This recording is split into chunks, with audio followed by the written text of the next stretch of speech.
안녕하세요. 청담동 이다클리닉 허선영 원장입니다. 오늘은 아니 바디 이런 게 가능해?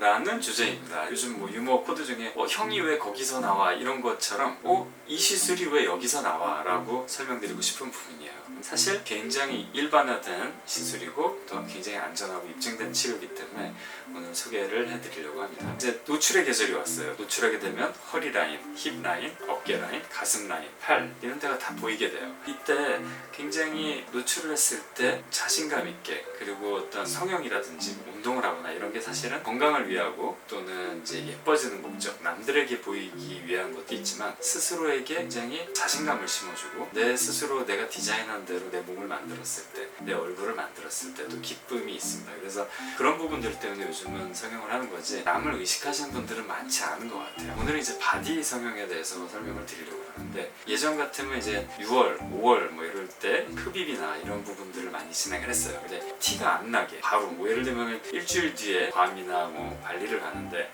몸매를 조금 더 다듬고 싶다 이럴 때 많이 시술을 하시는 시술들이 사실 연예인들이 많이 하시는 시술이에요. 연예인들께서 뭐 시상식 전이나 촬영 전이나 몸을 가꿔야 될 때 운동이나 뭐 이런 걸로 한계가 있을 때 많이 도움을 받는 방법들이고요. 대표적으로 복부나 허벅지, 팔뚝살 이런 게 너무 보기 싫다, 늘어난 게 좀 마음에 안 든다, 이런 걸 해결하고 싶을 때 요즘은 초음파랑 고주파 리프팅을 통해서도 많이 가능합니다. 화학적인 녹이는 약들, 효소와 같이 조합이 되면 더 효과가 많고요. 슬림하게 하는 거, 이 부분은 사실 막 흡입이나 이런 건 멍도 들고 또 뭐 유착도 생기고 이런 부분들 때는 걱정을 많이 하시더라고요. 근데 초음파나 고주파 이런 물리적인 에너지를 이용해서 해결하는 경우는 멍들거나 또는 뭐 유착이 생기거나 또는 부작용이 생길 리스크가 굉장히 적습니다. 그리고 거의 없다고 보면 되시고요. 근데 단점은 흡입처럼 아주 과격하게 빼지는 못한다는 겁니다. 과격하게 지방을 제거하지 않는다는 부분이 사실은 고주파나 초음파 리프팅의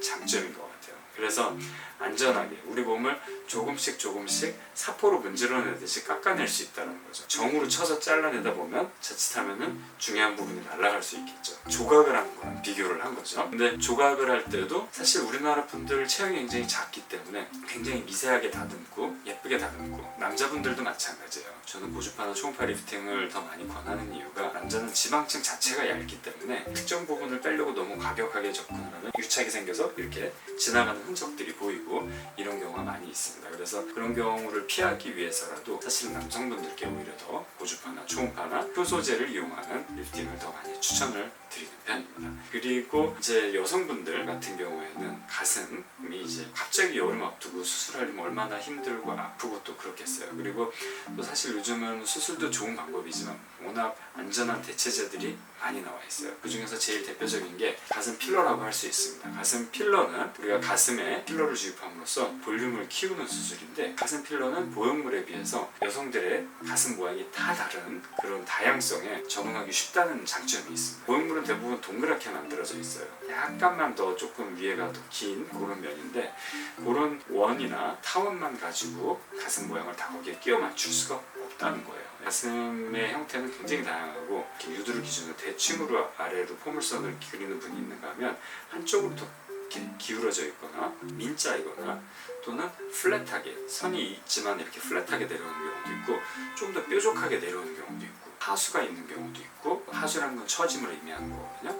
좌우 비대칭이 있는 경우도 많아요. 비대칭이 생겼을 때 모양도 굉장히 다양하게 달라지게 되는데, 이런 부분에 다 적응하면서 할 수 있는 게 필러입니다. 필러는 마치 찰흙을 딱딱딱딱 붙여서 예쁜 모양을 만들듯이 그렇게 할 수 있기 때문에 보형물을 넣는 것보다는 훨씬 더 정교하고 예쁘게 모양이 만들어진다는 거랑, 한 1주에서 2주면은 필러 후에도 바로 자기 가슴 같은 촉감을 느낄 수 있기 때문에 자연스럽고 안전하고 이런 부분들을 추구하실 때 가슴 필러를 많이 진행을 하십니다. 특히 이제 가슴 보형물이 뭐 암을 일으킨다든지 뭐 구축을 일으킨다든지 뭐 출혈이 많아서 또 문제가 되는 뭐 수술 중에 그런 과정들, 이런 게 두려우신 분들이 많이 문의가 오고 또 시술을 많이 받으시게 돼요. 사실 저는 가슴 보형물 수술은 저희 아내든 우리 가족이든 의사 선생님이라면 누구든지 추천할 수 있는 그런 수술 중에 하나인 것 같아요. 가장 어떻게 보면 양심적인 수술인 것 같고, 그래서 가슴 필러를 굉장히 요즘 많이 하시고 계시는 그런 추세라고 보시면 될 것 같아요. 그리고 엉덩이가 이제 노출됐을 때 요즘 핫팬츠 같은 거 입으셨을 때 억밑선이 노출될 정도로 짧은 것도 많이 입으시거든요. 그리고 엉덩이 라인이 예쁘지가 않으면은 치마나 뭐 이런 걸 입었을 때 민자로 내려오면 상당히 여성미를 못 살리는 경우가 많아요. 그리고 또 힙이 처지면 다리가 또 짧아 보여요. 근데 이런 걸 해결하기를 원하실 때 또 힙필러를 많이 진행하시는데, 힙필러는 이제 가슴 필러보다 더 안전해요. 어떤 부작용이 생길 만한 그런 뭐 혈관이나 이런 거 다 피할 수 있고 1시간에서 2시간 정도 투자하시면 굉장히 예쁜 라인을 만들 수 있고 바로 일상생활이 가능하다는 게 장점일 것 같아요. 그래서 오늘은 정리를 해보자면 여름이 다가와서 줄이고 싶은데 늘리고 싶은데 이런 데를 어떻게 안전하게 예쁘게 그리고 좀 더 편안하게 다듬을 수 있는지에 대해 설명을 드렸고요. 좀 더 자세한 영상들 원하시면 댓글 남겨주시면 또 각각 설명드리는 영상들 남기도록 하겠습니다. 리프팅과 필러하는 남자 청담동 이다클리닉 허선영 원장이었습니다. 감사합니다.